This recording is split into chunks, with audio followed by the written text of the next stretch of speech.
Hello friends, happy Saturday అందరికీ. మీ ఇంట్లో వాళ్ళ కర్రీ ఏంటి? మా ఇంట్లో ఆకుకూర పప్పు. ఇంకా నీళ్ళలో రాళ్ళుప్పేసి ఆకుకూరని అరగంట అలా వదిలేస్తా. ఆకుకూరనే కాదు, కూరగాయలని కూడా అంటే ముందే మనం కట్ చేసుకోవద్దంట. చాలామంది ముందే కట్ చేస్తారు, ఆకుకూరలైనా కూరగాయలైనా. అలా కాకుండా ఒక అరగంట నీళ్ళలో రాళ్ళుప్పేసి వదిలేసి తర్వాత కట్ చేసి అందులో ఉన్న విటమిన్స్ ఏవి పోవు. ఇంకా ఇది ఆకుకూర పప్పు చేస్తున్న కుక్కర్లో అన్నీ వేసి పెట్టుకున్నా. అయితే వెల్లుల్లిపాయలు మెయిన్ పప్పుకి టేస్ట్ వెల్లుల్లిపాయలే వస్తుంది కదా, కానీ వెల్లుల్లిపాయలు తీయడమే చిరాగ్గా ఉంటుంది. ఈ మధ్య నేను ముక్కు కుట్టించుకున్నా కదా, చాలా నొప్పిగా ఉంది. అన్నం మీద పొంగు పెట్టాలన్నా రోజు 3 పూటలు పెడుతున్నా, కానీ చలికాలంలో కుట్టించుకున్నా కదా, లేడీకి లేచిందే పరుగు అనుకుంటూ వెళ్ళిపోయి మరీ కుట్టించుకున్నా.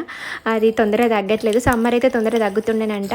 ఇంకా అన్నం మీద పొంగు పెట్టినా, ఇంకా కొబ్బరి నూనెలో కుంకుమ కలిపి కూడా పెట్టమన్నారు, అది కూడా పెడుతున్నా. ఇంకా 50% నొప్పి ఉంది, భరించాలి.